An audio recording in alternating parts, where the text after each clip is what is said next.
उत्साही कैसे बने और उस उत्साह को कैसे बनाए रखें? यदि आपसे यह पूछा जाए कि एक कायर और कामचोर की परिभाषा क्या होगी, तो इस बात की संभावना है कि आपका जवाब यह होगा कि जो आसानी से हार मान लेता है वह कायर और कामचोर होता है। क्या आपको कभी यह सोचकर हैरानी हुई है कि क्यों कुछ लोग हर हाल में हर मुश्किल हालात के बावजूद अपने आगे खड़ी हार को जीत में बदलकर ही दम लेते हैं, जबकि ऐसे हालात में कुछ लोग ऐसे भी होते हैं कि वे कई बार रेस में ऐसी जगह पिछड़ जाते हैं जहां से फिनिश लाइन साफ दिख रही होती है। क्या बहादुरी, जुनून, फिनिक्स पक्षी की तरह अपनी ही राख में से फिर उठ खड़े होने का जज्बा और लक्ष्य को हासिल करने तक एक क्षण भी विश्राम न करने जैसी व्यक्तित्व की विशेषताएं कुछ लोगों को विरासत में मिलती हैं, या वे मां के पेट से इस जज्बे को लेकर पैदा होते हैं। नहीं तो फिर जंग जीतने वाले और हार मानने वाले के बीच सबसे बड़ा अंतर क्या होता है? उत्साह। यदि आप अपनी जिंदगी में पीछे मुड़कर देखेंगे तो आप इस बात पर सहमत होंगे कि जब भी किसी काम में आपने अपना उत्साह खो दिया तो आपकी उसे पूरा करने की इच्छा भी खत्म हो गई और उसे दरकिनार कर दिया गया। आप इसे हार मानना नहीं कहेंगे, लेकिन यह हार ही तो थी। बहुत छोटे छोटे कामों को बीच में ही अधूरा छोड़ देना आपके लिए कोई बहुत मायने नहीं रखता था, लेकिन आपकी जिंदगी के महत्वपूर्ण क्षेत्रों जैसे शादी, करियर, इनमें आपको भयानक नतीजों का सामना करना पड़ा होगा। क्या ऐसी भी कोई आशंका थी कि आपके भीतर वह उत्साह ही नहीं बचा हो जिसके जरिए अपनी जिंदगी में चीजों को बेहतर किया जा सकता था? हाँ, अगर आपको यह पता नहीं होगा कि इच्छाओं, महत्वाकांक्षाओं की आपके भीतर जो आग जल रही है उसे कैसे जलाए रखा जाए, उसे बुझने से कैसे बचाया जाए, तब तक जिंदगी पटरी पर नहीं आएगी। क्लीमेंट स्टोन ने अपने करियर की शुरुआत शिकागो में मामूली जगह से शुरू की थी, और एक दिन उन्होंने जब यह सीख लिया कि अपने भीतर उत्साह कैसे पैदा करना है, कैसे उसे बनाए रखना है, और अपने लक्ष्य को हासिल करने से पहले इस उत्साह को ठंडा नहीं पड़ने देना है, तो उसके बाद वे विश्व की सबसे बड़ी बीमा कंपनी के निर्माता बन गए।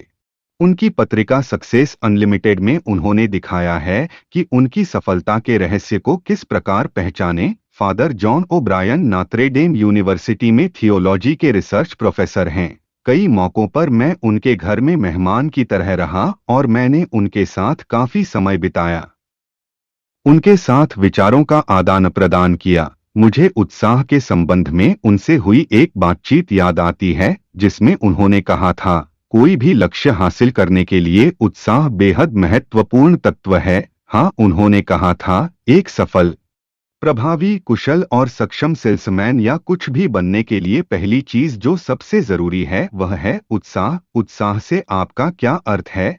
मैंने सवाल किया। उन्होंने जवाब दिया, मैं सोचता हूं कि तुम्हें इस शब्द की उत्पत्ति को जानने में जरूर रुचि होगी जिसका कि इतने बड़े पैमाने पर इस्तेमाल किया जाता है। वह आखिर कहां से आया है? यह दो यूनानी शब्दों के मेल से बना है और वे शब्द आपको इस शब्द की जड़ों को जानने का मौका देते हैं। पहला शब्द है थियोस जिसका अर्थ है परमात्मा, दूसरे शब्द हैं एंतेई। तो प्राचीन यूनान में इस शब्द का शुरुआती शाब्दिक अर्थ था आपके भीतर परमात्मा, वह दैवीय शक्ति जो सभी अच्छाइयों, खूबसूरती और सच्चाई, ईमानदारी और प्रेम का स्रोत है, उसका रचनाकार है। एक व्यक्ति के हृदय में बैठा परमात्मा जिसके पास एक दृष्टि है, जिसके भीतर उत्साह की ज्वाला जल रही है, जो एक सपने को सच करने को प्रतिबद्ध है, वह परमात्मा है। परमात्मा उस आग को जला रहा है, स्वयं परमात्मा उस आग को हवा दे रहा है। वे अचानक किसी गहरी सोच में डूब गए और कुछ क्षण के लिए एक झिझक का भाव उनके चेहरे पर आया, लेकिन उन्होंने फिर अपनी बात जारी रखी। एक बार न्यूते रोकने एक अस्पताल में एक मरीज से मिलने गए जो कि नॉट्रे डेम स्टेडियम में खेलने वाले सबसे बेहतरीन प्रतिभा संपन्न और कुशल खिलाड़ियों में सर्वश्रेष्ठ था। उसे बहुत गंभीर बीमारी हो गई थी। उसका नाम जॉर्ज गिब था। उसे प्यार से द गिबर बुलाते थे। वह हमारे लिए एक किंवदंती है। जो भी खिलाड़ी नॉट्रे डेम की यूनिफॉर्म पहनता था गिब का नाम ही उसके भीतर उत्साह और खुशी पैदा करने के लिए काफी था। गिब एकमात्र ऐसा खिलाड़ी था जिसके बारे में यह कहा जाता है कि उसने अपने मैदान में किसी प्रतिद्वंद्वी खिलाड़ी को कभी भी पास नहीं लेने दिया था।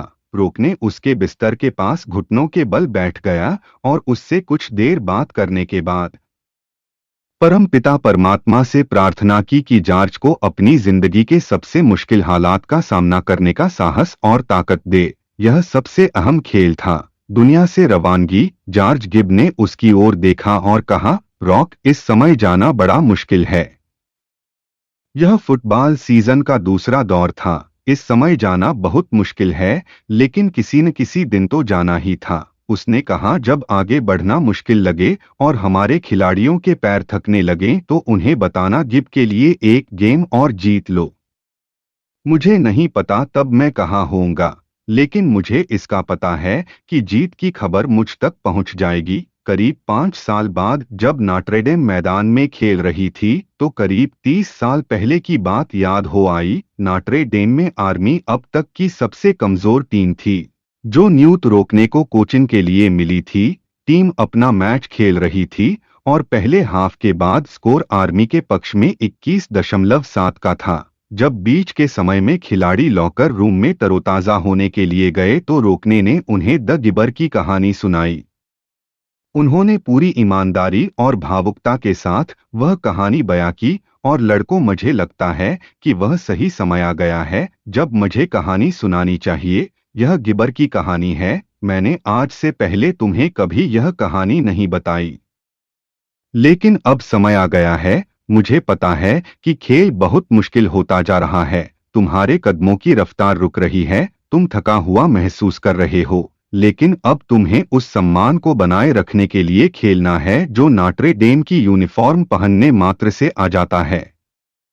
यही सम्मान सदा से टीम का गौरव रहा है। द गिपर। इसके बाद उन्होंने खिलाड़ियों को जॉर्ज गिब के अंतिम शब्द बताए और उसके बाद आदेश देने के स्वर में कहा, पूरे जोश के साथ मैदान में जाओ और गिपर के लिए जीत हासिल करो। खिलाड़ी उत्साह से भर चुके थे। वे लॉकर रूम में से निकले।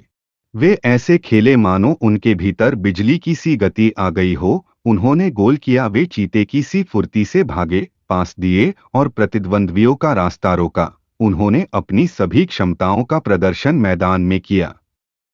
रोकने ने बाद में बताया, मैंने इससे पहले कभी नहीं देखा था कि कोई ऐसी मध्यम श्रेणी की टीम इतना शानदार खेल सकती है। उत्साह, जोश, जज्बा और कुछ कर दिखाने की ताकत। और उस दिन खेल खत्म होने पर आमो वेस्ट का स्कोर 21 और नॉट्रे डेम का 28 था। यदि आप लॉकर रूम के भीतर जाएं तो वहां एक टेबल पर आज भी ये शब्द लिखे हुए हैं, जब खेल मुश्किल लगने लगे और तुम्हारे लड़कों का हौसला मंद पड़ने लगे, मैदान में उतरो और द गिपर के लिए जीतो। यही भावना थी जिसके बारे में मैं सालों तक सोचता रहा। इसी के चलते खिलाड़ी अपने औसत दर्जे से ऊपर उठ पाए, खुद को नए अवतार में ढाला। इन शब्दों ने उन्हें हिम्मत दी, उत्साह दिया, और उत्साह के बिना कोई भी लड़ाई नहीं जीती जा सकती। अपनी इच्छा से उत्साह पैदा करें। आप चाहे कुछ भी हो, एग्जीक्यूटिव, वकील, डॉक्टर, टीचर, सेल्स मैनेजर, अधीक्षक, फोरमैन, एथलीट, कोच, पादरी या रब्बी, आपको दूसरे लोगों को प्रभावित करने, अपने वांछित लक्ष्यों को हासिल करने, अपनी अवांछित आदतों को खत्म करने में बहुत से संघर्ष करने पड़ेंगे और अपने आप से कई लड़ाइयों को जीतना पड़ेगा। आप जीतेंगे या हारेंगे, यह आपकी इच्छा शक्ति पर निर्भर करता है कि आप अपनी दिमागी ताकत का इस्तेमाल किस प्रकार करते हैं और क्या आप इस ताकत के सहारे सकारात्मक मानसिक रवैया विकसित करते हैं ताकि नकारात्मकता खत्म हो जाए। उत्साह के बिना चाहे कोई कितनी भी बड़ी लड़ाई क्यों न हो, उसे जीता नहीं जा सकता। फादर ओब्रायन ने यह बात कही थी। वे कहते थे, लेकिन आप उत्साह पैदा कैसे करेंगे, आप मुझसे पूछ सकते हैं, तो मेरा जवाब यह है, किसी वांछित लक्ष्य को हासिल करने के लिए उत्साह पैदा करने की खातिर आप हर रोज अपने दिमाग में अपने लक्ष्य को दोहराते रहें। आपका लक्ष्य जितना महत्वपूर्ण और वांछित होगा, आपका समर्पण भी उतना ही अधिक होगा और आप उसी के अनुसार उत्साह अपने भीतर पैदा कर सकेंगे। प्रोफेसर विलियम जेम्स के बयान को समझें और उस पर काम करें। भावनाओं को हमेशा तर्क की कसौटी पर नहीं परखा जा सकता, लेकिन भावनाओं पर तुरंत काम किया जा सकता है। रूपरेखा तय करना। मान लीजिए कि आपको हजारों लोगों की भीड़ के सामने भाषण देने के लिए बुलाया गया है और आपको भीड़ में भाषण देने की आदत नहीं है। आपको डर लगेगा और घबराहट होगी। मंच पर खड़े होकर बोलने के लिए आप स्वयं का उत्साह बढ़ाने और प्रेरित करने के लिए कुछ बातों को याद कर सकते हैं, जैसे कोशिश करने वाले ही जीतते हैं, या जब कोशिश करने से कुछ खोने के लिए नहीं हो तो अपनी पूरी ताकत लगाकर जीतने के लिए सोचना चाहिए। इसके बाद खुद को आगे बढ़ाने के लिए कुछ ऐसी बातें मन ही मन सोची जा सकती हैं, जैसे अभी के अभी करना है और तुरंत शुरू हो जाओ। मंच पर चढ़ो। जब तुम वहां पहुंचोगे तो हो सकता है कि डर तुम्हारे साथ साथ वहां पहुंच जाए, लेकिन इस डर को दूर भगाने के लिए जोर से बोलो। तेजी से बोलो। महत्वपूर्ण शब्दों पर जोर दो। जहां कोमा या कोई अन्य चिन्ह दिया गया हो वहां थोड़ी देर के लिए रुको और जब पेट में मची गुड़गुड़ बंद हो जाए तो उसके बाद आप पूरे उत्साह से और बातचीत की भाषा में भाषण दे सकते हैं। यह फॉर्मूला 100 में से 100 बार ही कामयाब रहा है। प्रोफेसर जेम्स एक शाश्वत सत्य की ओर इशारा करते हैं। भावनाएं, मूड और भावनाओं का वेग आएगा और उसके बाद आप एक्शन में आ जाएंगे। यदि आप उत्साह से खुद को भरना चाहते हैं तो उत्साह से काम भी करें। धन्यवाद। अगर वीडियो पसंद आई हो तो चैनल को लाइक एंड सब्सक्राइब जरूर करें।